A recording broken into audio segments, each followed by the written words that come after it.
வையகம் வாழ்க வையகம் வாழ்க வளமுடன். எல்லாம் வல்ல இறைவா, மெய்ப்பொருளே, சுத்த வெளியே, சூழ்ந்தெழுத்தும் பேரியக்க பேராதார பேருந்து ஆற்றலே, பேரறிவே, அன்னைக்கு வணக்கம், தந்தைக்கு வணக்கம், அருளாய் நிறைந்துள்ள ஆசான் அருள் தந்தை வேதாத்திரி மகரிஷி அவர்களுக்கு வணக்கம். அன்பு குரல் யூடியூப் சேனல் அன்பர்கள் அனைவருக்கும் இனிய வணக்கத்தையும் வாழ்த்தினையும் தெரிவித்து கொண்டு இன்றைய சிந்தனைக்கு மனமது செம்மையானால் பகுதி 2. அப்படி இந்த விலங்கின பதிவை இன்னொரு பக்கம் நாம் ஆழமாக சிந்தித்து அதை ஆராய்ச்சி பண்ணி பார்த்தாலும், இப்போ நமக்கு அமைஞ்சிருக்கிற இந்த மனித பிறவி, இப்போ நாம் இந்த யோகத்துறையில் இணைஞ்சிருக்கோம் இல்லையா, இது எல்லாத்துக்கும் காரணம் அந்த விலங்கின பதிவு தான். அந்த விலங்கின பதிவு மட்டும் இல்லை அப்படின்னா நமக்கு இந்த மனித பிறவிங்கிறதே அமைஞ்சிருக்காது, சான்ஸே கிடையாது. பஞ்சபூதங்களாக இருந்தோமா, அப்படியே பஞ்சபூதங்களில் ஒன்றா சேர்ந்து ஓரறிவு ஜீவனாக வந்தோமா. இப்போ மரம், செடி, கொடி, தாவரங்கள், இதை சாப்பிட்றதுக்காக முயற்சி பண்ணக்கூடிய தாவர இனத்திலேயே உணவை உண்டு வாழக்கூடிய சில பூச்சியெல்லாம் சாப்பிட்டு வாழக்கூடிய தாவரங்கள் இருக்குது. இந்த லாஸ்ட்டு புழுவாக மாறுறதுக்கு முன்னாடி இருந்த தாவரம் அதுதான். இப்போ அது மற்றபடி மற்றதையும் நான் சாப்பிட்டா என்ன அப்படின்னு யோசிக்கும்போது தான் அது டேஸ்ட்டு நாக்குன்னு ஒன்று வந்துச்சு. இப்போ பக்கத்தில் இருந்து காற்று வீசுது, திடீர்னு நெருப்பு எரியுது, திடீர்னு மழை விழுகுது, இதெல்லாம் என்னன்னு பார்க்கணும் அப்படிங்கும்போது கண் வந்துச்சு. இப்போ ஒரு இடத்துலையே இருக்கோம், நகர்ந்தால் நல்லாயிருக்கும் அப்படிங்கும்போது கால் வந்துச்சு. அப்போ ஏதோ ஒரு சத்தமெல்லாம் கேட்குது, வெளிச்சம்லாம் இருக்குது அப்படிங்கும்போது தான் கண், ஓசை உணரக்கூடிய காது, இதெல்லாம் வந்தது. இப்போ இந்த விலங்கினங்களாக இருந்து வாழ்ந்து ஏற்பட்ட பதிவு இதெல்லாம் கொஞ்சம் கொஞ்சமாக இன்க்ரீஸ் ஆகிட்டே வந்து தான் இதெல்லாம் ஃபுல்லப் ஆகிடுச்சு. 5 அறிவு வரைக்கும் ஃபுல்லப் ஆகிடுச்சு. 6வது அறிவு, இது எல்லாம் எப்படி உருவாச்சு, இந்த பூமி எப்படி உருவாச்சு, இந்த பிரபஞ்சம் எப்படி உருவாச்சு, இதில் நான் யார் அப்படின்னு தெரிஞ்சிக்கக்கூடிய இடம் இந்த விலங்கினத்தில் இந்த லாஸ்ட்டாக வரும்போது தான் ஒரு வாலில்லாத குரங்கும் கலிபானி யாழியும் ஒன்றா சேர்ந்து மனித இனம் உருவாக்கியது. அப்போ யோசனை பண்ணி பாருங்கள், 5 அறிவு ஃபுல்லப் ஆனதுக்கப்புறம் 6வது அறிவுக்குண்டான விஷயம் துவங்குகிறது. இப்போ இந்த விலங்கின பதிவு இல்லை அப்படின்னா நமக்கு இந்த 6வது அறிவு கிடைச்சிருக்குமா, இந்த மனித பிறவி கிடைச்சிருக்குமா? கிடைச்சிருக்காது இல்லையா? அப்போ நாம் அந்த விலங்கின பதிவை என்ன பண்ணணும்? நான் இந்த பிறவிக்கு வந்ததுக்கு எனக்குள் இந்த அறிவை வச்சுக்கிட்டு, இந்த நிலையில் வச்சுட்டு இறைவனையே உணரக்கூடிய இடத்துக்கு நாம் வந்திருக்கோம். இப்போ நாம் அந்த விலங்கின பதிவுகளெல்லாம் வாழ்த்தத்தானே வேணும். நான் இந்த இடத்துக்கு வந்ததுக்கு நீ வாழ்க வளமுடன், உன்னுடைய முழுமையான செயலின் கருணையால் விளைவால் அமைஞ்சது தான் எனக்கு இந்த பிறவி அப்படின்னு விலங்கின பதிவில் நாம் என்ன பண்ணணும்? வாழ்த்தணும். ஆனால் வாழ்த்ததை விட்டு என்ன பண்ணிகிட்ருக்கோம்? என்னுடைய தவ ஆற்றலை வச்சு ஒன்றை சாம்பல் ஆக்கிடுறோம் பார், எரித்து பஸ்பமாக்கிடுறோன்னு அப்படின்னு முரண்பாடான சிந்தனை. இப்போ இந்த முரண்பாடான சிந்தனையெல்லாம் கொஞ்சம் ஒதுக்கி வச்சுட்டு உள்ளதை உள்ளவாறு உணர்தல். இந்த இடத்துல தான் மகிழ்ச்சி இந்த வார்த்தைக்குண்டான விஷயத்தை கொடுக்குறாங்க. உள்ளதை உள்ளவாறு உணர்தல். எது எப்படி எங்கே இருக்கோ அதை அப்படியே அது மாதிரியே புரிஞ்சுக்கங்க. அதை மாற்றி புரிஞ்சுக்கும் போது என்ன ஆகுது? நம்முடைய செயல்கள் மாறிப்போகும், நாம் அதை தொடர்பு கொள்ளக்கூடிய முறை மாறிப்போகும். அதுதான் உள்ளதை உள்ளவாறு உணர்தல்னா. அப்போ நம்மளுடைய இந்த விலங்கின பதிவுகளை எல்லாம் நாம் வாழ்த்தணும். எனக்கு அமைந்த இந்த மனித பிறவிக்கு நீதான் காரணம், நீ வாழ்க வளமுடன் அப்படின்னு வாழ்த்துங்க. அப்படி வாழ்த்தும்போது நாம் எப்போ எல்லாம் துரியாதீயத்துக்கு போகிறோமோ அப்போ எல்லாம் கொஞ்சம் கொஞ்சமாக அதுவும் துரியாதீயத்துக்கு இறைநிலையோடு இறைநிலையாக தன்னை இணைத்து கொள்ளும். அப்படித்தான் விளங்கின பதிவுகளை நம்மளால் மட்டும் ரெடியூஸ் பண்ண முடியும். சும்மாலாம் அது வெளியே போயிடாது. நம்ம சரியாக புரிஞ்சுக்கணும். உள்ளதை உள்ளவாறு உணர்ந்து கொள்ளுதல், இதுதான் மனமது செம்மையானால். நம்முடைய மனதை செம்மையாக வைத்து கொள்ள வேண்டும். ஆனால் இது சாதாரணமாக நடக்குமான்னா அது நடக்காது. அதுக்கு தான் மகரிஷி ஜீவகாந்த பெருக்கம், ஜீவகாந்தத்தை முடிஞ்ச அளவுக்கு சேமித்து வச்சுக்கிட்டு இந்த முயற்சியை துவங்குங்கள். நல்லபடியாக அது நடந்து முடியும். நம்மளுடைய ஜீவகாந்தத்தினுடைய துணை இல்லாமல் நம்மளால் இந்த விஷயத்தில் சக்ஸஸ் பண்ண முடியாது. ஜீவகாந்தத்தினுடைய துணை வேண்டும். த டென்சிட்டி, அடர்த்தியான ஜீவகாந்தம், அடர்த்தியான மனம், அடர்த்தியான உயிர், அந்த அடர்த்தியை வச்சுக்கிட்டு தான் இந்த விஷயத்திலெல்லாம் நம்மளை இணைச்சிக்கும்போது நமக்கு அதிலிருந்து சில புரிதல்கள் கிடைக்கும். நாம் நிறைய விஷயங்களை புரிஞ்சுக்கணும், சிந்திச்சாதான் புரியும். அப்படி ஒரு விஷயத்தை சிந்தித்து புரிஞ்சுக்கிறதுக்கும் கூட நமக்கு என்ன வேணும்? ஜீவகாந்தம் வேணும். நல்ல முறையில் விடுபட்டு போகாத ஜீவகாந்தம். அப்பப்போ நம்ம டவுன்லைனுக்கு வந்துடுறோம் இல்லையா? தவமெல்லாம் பண்ணுறோம், கண்ணாடி பயிற்சி, ஜீவகாந்த பெருக்க பயிற்சி எல்லாம் செய்கிறோம், காய்கல்ப பயிற்சி எல்லாம் பண்ணுற வரைக்கும் நல்லா இருக்கும். பண்ணி முடிச்சுட்டு இந்த பக்கம் வந்தால் மறுபடியும் காற்று போலம் பலூன் மாதிரி புஷ்ஷுன்னு ஆயிடும். அப்படி ஆகக்கூடாது. குவாலிட்டியை மெயின்டைன் பண்ணணும். ஜீவகாந்தத்தை இழந்து விடாமல் வாழக்கூடிய வாழ்க்கை முறை, மனோபாவம், உடல் பாவம், உயிர் பாவம், இது தேவை. என்ன ஆனாலும் சரி, என்னுடைய ஜீவகாந்தத்தை மட்டும் நான் இழந்து விட மாட்டேன் அப்படிங்கிற வைராக்கியம் வேணும். அந்த வைராக்கியம்தான் நம்மளை செம்மைப்படுத்தும். இந்த வைராக்கியம்தான். அந்த வைராக்கியத்தோடு சேர்த்து குரு பக்தியும் வேணும். மகரிஷி இல்லாமல் இது எதுவுமே கிடையாது. ஆனால் சும்மா நாம் வாயில் மகரிஷியை பேசுகிறத தவிர்த்துட்டு உயிரில் நின்று பேசணும். சும்மா வாயில் பேசுகிறத தாண்டி எங்கே நின்று பேசணும்? உயிரில் நின்று பேசணும். குரு பக்திங்கிறது அப்படி இருக்கணும். அது வேற ஒன்றும் இல்லை. பயிற்சி முறையில் மகரிஷி என்னென்னவெல்லாம் கொடுத்தாங்களோ அதையெல்லாம் நாம் ஃபாலோ பண்ணோம் அப்படின்னா அந்த இடத்துக்கு போயிடுவோம். என்ன சொல்கிறாங்க? நான் எனது வாழ்நாளில் யாருடைய உடலுக்கும் மனதிற்கும் துன்பம் தரமாட்டேன், துன்பப்படுவோருக்கு என்னால் முடிந்த உதவிகளை செய்வேன். இதன் நடைமுறையில் இருக்கும். உங்களுக்கு என்னதான் துன்பம் செஞ்சாலும் அவங்களையெல்லாம் வாழ்த்துங்க, மன்னிச்சிருங்க. இன்னா செய்தாரே ஒருத்தல் அவர் நான நன்னயம் செய்து விடல். மன்னிச்சிருங்க.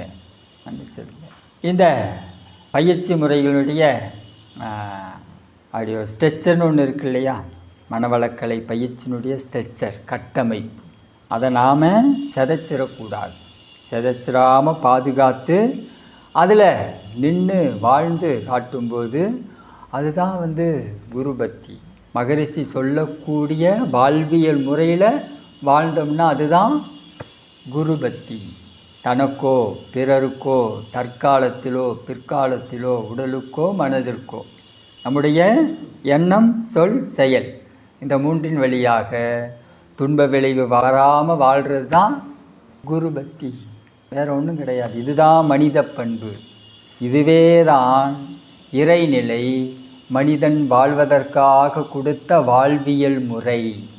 ஏதோ மகரிஷி ஒழுக்கத்துக்கு கொடுத்த டெஃபினிஷன் அது மட்டும் கிடையாது. இயற்கை, இறைவன் மனிதன் வாழக்கூடிய வாழ்க்கை முறையாக கொடுத்துருக்கிறதும் இதுதான். தனக்கோ பிறருக்கோ தற்காலத்திலோ பிற்காலத்திலோ உடலுக்கோ மனதிற்கோ நம்முடைய எண்ணம், சொல், செயல் வழியாக துன்ப விளைவு வராமல் வாழணும். இதுதான் மனிதன் வாழ வேண்டிய வாழ்க்கை முறை. வாழும்போது தான் நம்முடைய மனமது செம்மையாகும். அது ஒரு நாள்லாம் இது மாறிடாது. கொஞ்சம் காலம் பிடிக்கும்.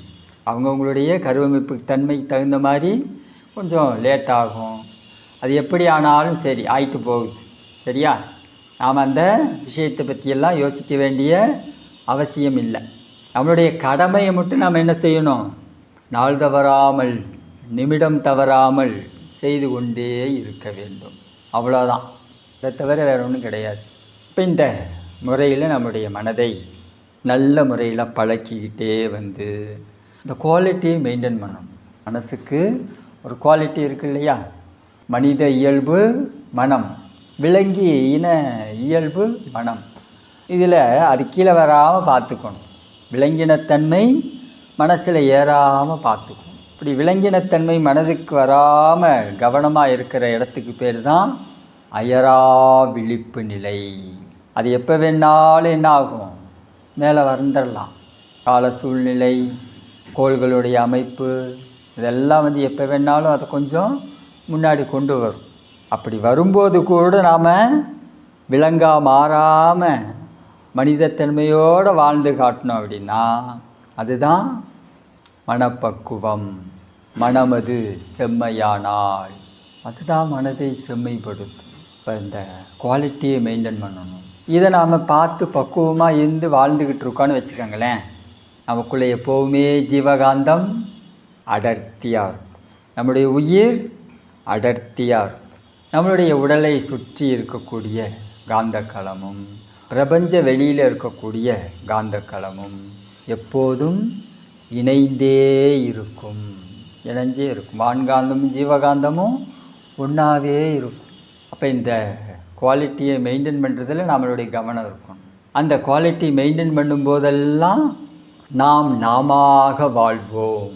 நம்முடைய தன்மை குறைந்து விடாமல், தரம் மாறிவிடாமல் நாம் நாமளாக வாழ்வோம்.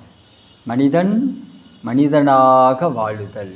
இப்போ இந்த இடத்துக்கு நாம் நகர்றதுக்காக தான் இந்த பிறவிக்கு வந்துருக்கோம். இப்போ இத்தகைய பிறவியில் எவ்வளவு சிறப்புமிக்க மகரிஷியினுடைய பயிற்சி முறைகளை பயன்படுத்திக்கிட்டு நம்முடைய மனதை நாம் எப்போதும் செம்மையாக வைத்து கொள்ளக்கூடிய செயல்முறை மனோபாவத்தை எப்போதும் நாம் இணைஞ்சே இருக்கும்.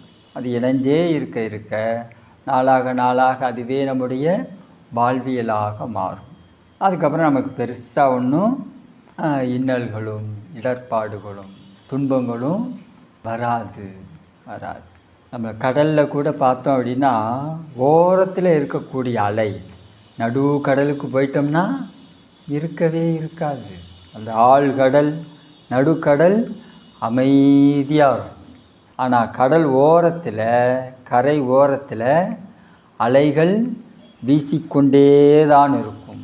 அந்த அலையெல்லாம் தாண்டி நம்ம பாருங்கள், ஒரு முயற்சி பண்ணி உள்ளே போனால் அடுத்த அலை கொண்டு வந்து அதையும் தாண்டி வெளியே கொண்டு வந்து நிறுத்திடும். நம்மளை கரையில் கொண்டு வந்து நிற்க வச்சிடும். அது அப்படி தான் இருக்கும். ஆனால் அதையும் தாண்டி என்ன பண்ணணும்? நம்மளுடைய பலமான முயற்சி இருக்கும்.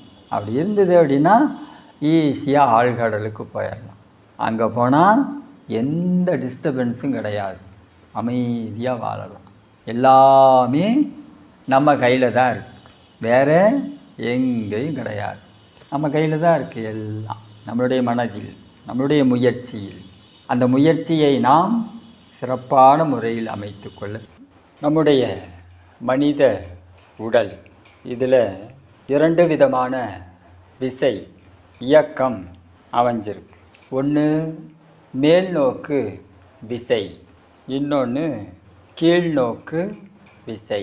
இப்போ நம்முடைய மூலாதாரத்திலிருந்து துரியம் வரை மேல்நோக்கு விசையாகவும் இயங்கும். அதே துரியத்திலிருந்து மூலாதாரம் வரை கீழ்நோக்கு விசையாகவும் இயங்கும். அது எப்பவும் ஒரே மாதிரி மேல்நோக்கு விசையிலேயே இருந்துச்சு அப்படின்னா நம்முடைய மனம் அது செம்மையாகும். நம்முடைய உடலில் இருக்கக்கூடிய இந்த ஆற்றலை எப்போதும் நாம் வலச்சுழலாக அமைத்து கொண்டால் மேல்நோக்கு விசை அமையும். நாம் ஒரு செயலை வலச்சுழலாக சுற்றி செய்கிறோம் அப்படின்னா அது மேல்நோக்கு விசையாக அமையும். நாம் கோயிலுக்கு போகிறோம், அங்கே வந்து வலச்சுழலாக பிரகாரத்தை சுற்றுறோம் இல்லையா, இது நம்முடைய மேல்நோக்கு விசையை கொடுக்கும். அதே மாதிரி சித்தர்கள் சமாதியில் நாம் கிளாக் வைஸாக சுற்றும்போது மேல்நோக்கு விசை அமையும். நம்முடைய ஆக்கினை துரியம் மூலாதாரத்திலிருந்து மேலாதாரம் வரைக்கும் எதுவானாலும் சரி மேல்நோக்கு விசையில் இருக்கணும் அப்படின்னா நாம் அதை வலச்சுழலாக சுழலை விட்டு கவனிக்கணும். அப்படி வலச்சுழலாக சுழலை விட்டு கவனிக்கும்போது நமக்கு அந்த மேல்நோக்கு விசை அமையும்.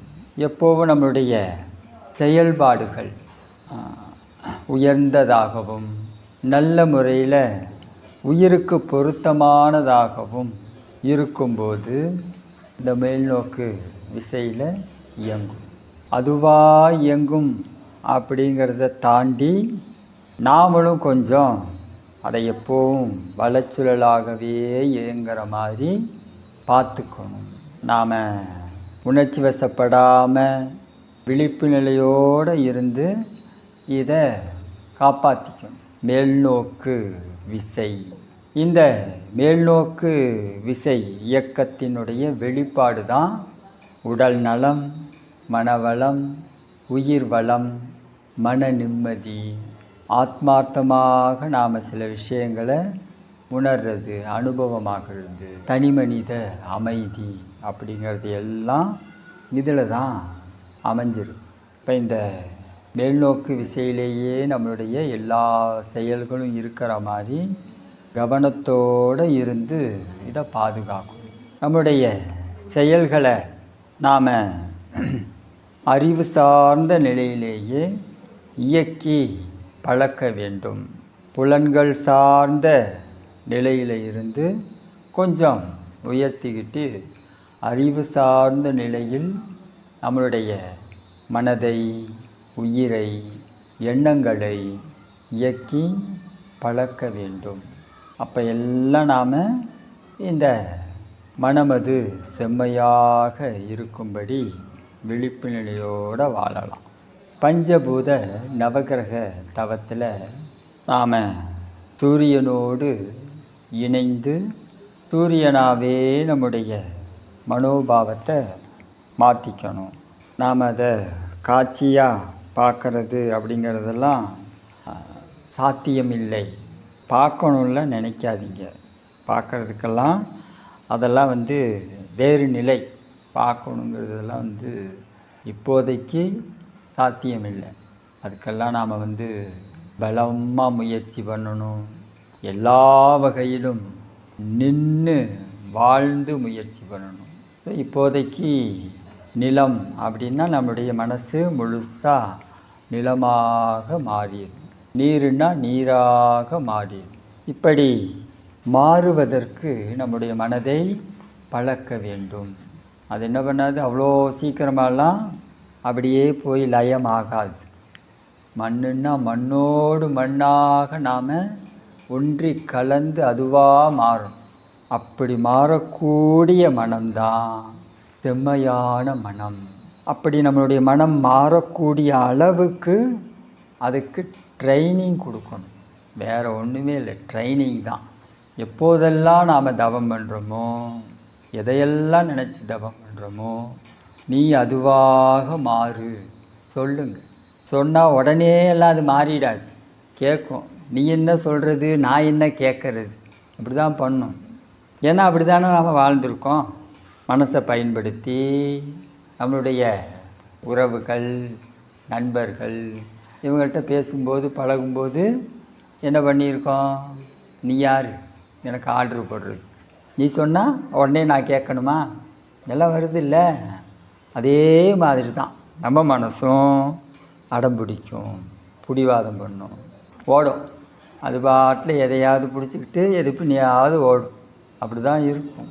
இதையெல்லாம் தாண்டி அதை சமாதானப்படுத்தி சமாதானம் வாழ்த்துறது தான். உங்களுடைய மனசை நீங்களே வாழ்த்துங்க. வாழ்க வளமுடன், என்னுடைய மனம் வாழ்க வளமுடன், என்னுடைய மனம் சார்ந்த இயக்கங்கள் எல்லாம் வாழ்க வளமுடன். என்னுடைய உயிர் வாழ்க வளமுடன். உயிரினுடைய தன்மை வாழ்க வளமுடன். என்னுடைய உடல் வாழ்க வளமுடன். எல்லாம் வல்ல இறைநிலையை உணர்வதற்காக வந்த உடம்பே, உயிரே, மனமே வாழ்க வளமுடன் அப்படின்னு வாழ்த்துங்க. இப்படி வாழ்த்த கொஞ்சம் கொஞ்சமாக அது சமாதானம் ஆகும். சரி, இன்றைக்கி சமாதானமாகி தவம் நல்லபடியாக பண்ணிடுச்சுன்னு வைங்க, தவத்தோட கனெக்ட் ஆகி இருக்கு. நாளைக்கும் அதே மாதிரி இருக்குமான்னு கேட்டால் அப்படிலாம் இருக்காது. மறுபடியும் கிளம்பு. மறுபடியும் என்ன நீ சொல்கிறத நான் கேட்குறது, நான் சொல்கிறத நீ கேளு அப்படின்னு இழுத்துட்டு போகும் நம்மளை. அப்படி கொஞ்சம் கொஞ்சமாக தான் விட்டு பிடிச்சி தான் அதுக்கிட்ட நாம் தயார் பண்ணணும். ரொம்ப வன்முறையாலாம் அதுக்கிட்ட ட்ரீட் பண்ண முடியாது. ஏன்னா நாம் அந்த மனசை அப்படித்தான் பழக்கி வச்சுருக்கோம். அதுக்கு நாம் கொடுத்த ட்ரைனிங் எல்லாம் இப்படி தான் இருக்குது. இப்போ அதுலேருந்து கொஞ்சம் அது மாறுறதுக்கு டைம் எடுக்கும். அது மாறுற அளவுக்கு நாமளும் நம்மளுடைய முயற்சிகளை செய்து கொண்டே இருக்க வேண்டும். முயற்சி மட்டும்தான் நம்மளுடையது. மாறும்போது மாறும், அது இறைவன் அவன் பார்த்துக்குவான். அதற்கான வேலைகளை மட்டும் நாம் செஞ்சுக்கிட்டே இருக்கோம். இப்போ நம்மளுடைய மனதிற்கு 2 விதமான விஞ்ஞான தன்மைகள் உண்டு. நம்முடைய மனதை எதன் மீது கொண்டு போய் வைக்கிறோமோ நம்முடைய மனசு அதுவாக மாறும். நம்முடைய மனதை எங்கே செலுத்துகிறோமோ அங்கு காந்த ஆற்றல் குவியும். இது விஞ்ஞான இயக்க அமைப்பு. இப்போ நம்மளுடைய மனசை கொண்டு போய் நாம் சூரியன் மேலே, சந்திரன் மேலே வச்சோம் அப்படின்னா, இந்த மனதை எந்த தன்மையோடு கொண்டு போய் வைக்கிறோமோ அந்த தன்மை அளவு தான் அது ஒன்று கலக்கும். அதுவாக அது கன்வெர்ட் ஆகும். அந்த தன்மையை தாண்டியோ அந்த தன்மையிலிருந்து மாறியோ அதோ சூரியனோடையோ சந்திரனோடையோ ஒன்றி கலக்காது.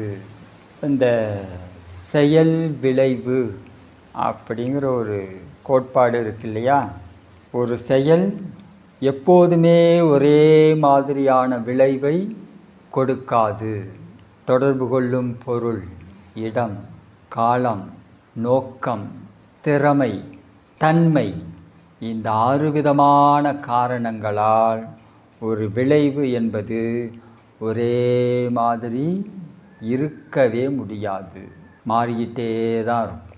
அப்போ நம்முடைய மனதை எந்த தன்மையோடு வச்சிருந்து ஒரு பொருளோடு தொடர்பு கொள்கிறோமோ அந்த பொருளிலையும் அந்த தன்மையில் உள்ள ஆற்றலோடையும் மட்டும்தான் நாம் இணைய முடியும்.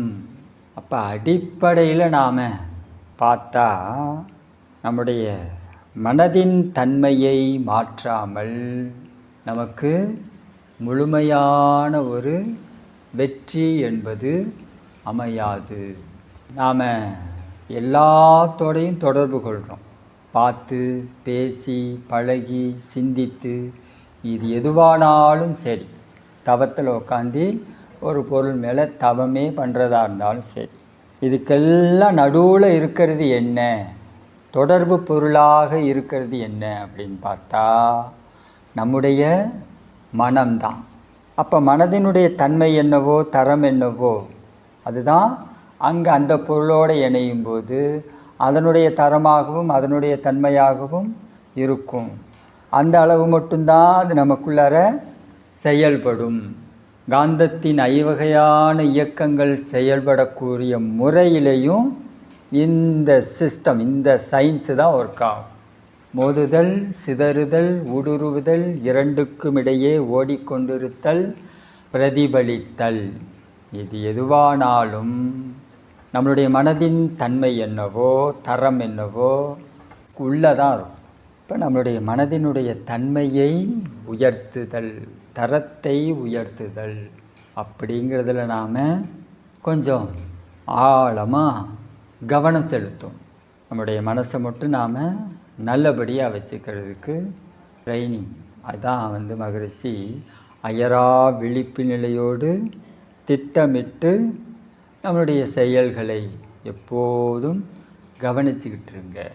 அயரா விழிப்பு நிலை, திட்டமிடல், ஒவ்வொரு செயலையும் கண்காணித்து அதனுடைய நிகழ்ச்சிகள் எப்படியெல்லாம் நடக்குதுங்கிறத புரிஞ்சுக்கிட்டு அந்த நோக்கத்துக்கு அந்த செயலுக்கு தக்கவாறு நம்மளுடைய வாழ்வியல் முறைகளில் இருக்கக்கூடிய சிக்கல்கள் இதெல்லாம் கொஞ்சம் மாற்றிக்கணும். மாற்ற வேண்டிய விஷயம் முழுசாக நம்மக்கிட்ட தான் இருக்குது. நம்முடைய கருமையத்தில், நம்முடைய உயிரில், நம்முடைய மனதில். இப்போ இந்த விஷயங்கள் எல்லாம் கொஞ்சம் கொஞ்சமாக மாற்ற மனதுக்கு இயல்பாகவே அந்த தன்மைகள் மேலோங்கும். மனமது செம்மையாகும். விழிப்பு நிலையோடு இருக்கணும். எக்காரணத்தை கொண்டும் என்னவானாலும் சரி ஜீவகாந்தத்தை இழந்துவிடக்கூடாது.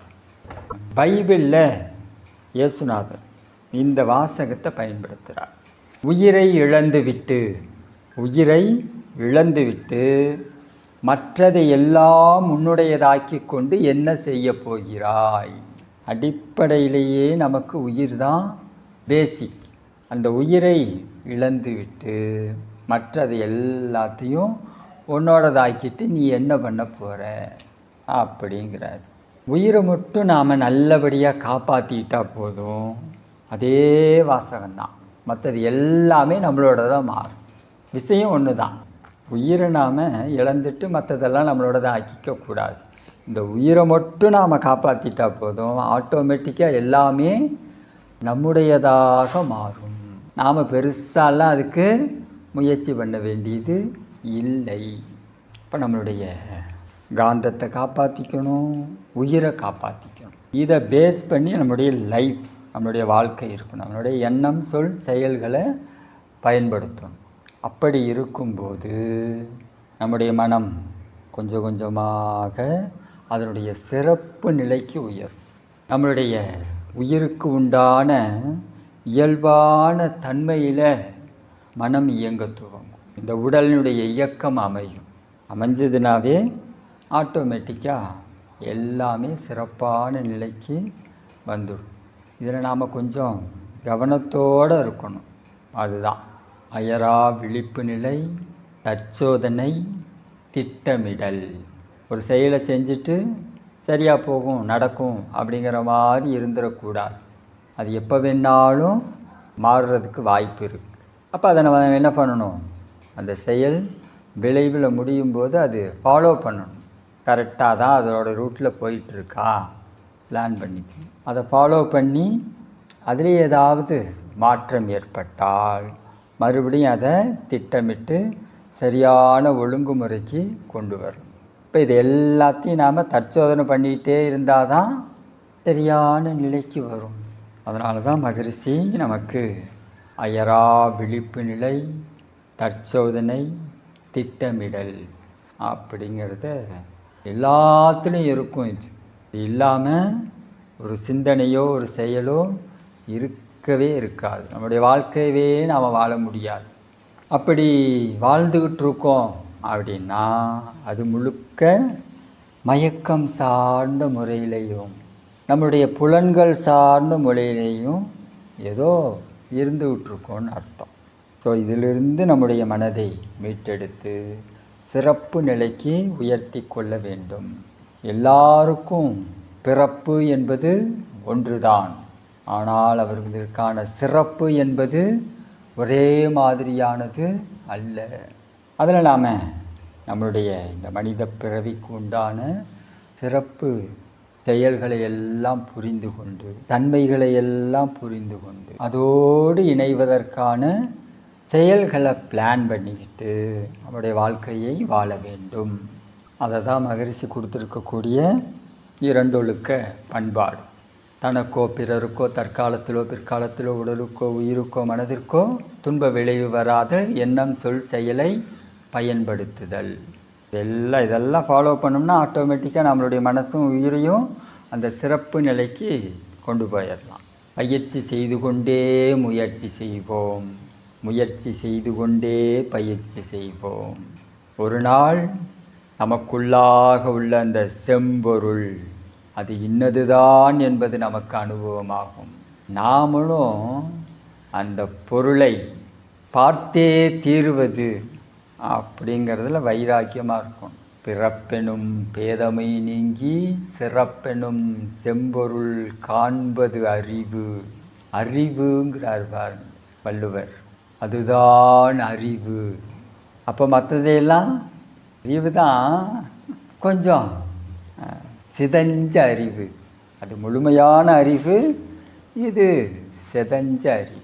புலனறிவு, பஞ்சபூத அறிவு, பிரபஞ்ச அறிவுன்னு சொல்கிறோம் இல்லையா, அது மாதிரி. அந்த அறிவுங்கிறது 6வது அறிவு. மகரிஷி சொல்கிறாங்களே, 6வது அறிவில் இந்த மனித சமுதாயம் முழுமை பெற வேண்டும். அந்த முழுமையான அறிவு. ஸோ அந்த இடத்துக்கு நாம் நகர்வோம். அதற்கான செயல்களை திட்டமிட்டு கொண்டு அயரா விழிப்பு நிலையோடு தற்சோதனை செய்து நம்முடைய எண்ணம் சொல் செயல்களை எல்லாம் அதற்கு கீழ் அமைத்து கொண்டு வாழ்வை நிறைவாக வாழ்வோம் என்று கூறி இந்த சிந்தனையை நிறைவு செய்து கொள்வோம். இந்த சிந்தனை உங்களுக்கு பிடிச்சிருந்ததுன்னா நம்முடைய யூடியூப் சேனலை சப்ஸ்கிரைப் பண்ணிக்கோங்க. தெரிந்த அன்பர்களுக்கு ஷேர் பண்ணுங்கள். இந்த சிந்தனை பற்றிய கருத்துக்கள் வரவேற்கப்படுகின்றன. நன்றி, வாழ்த்துக்கள், வாழ்க வளமுடன்.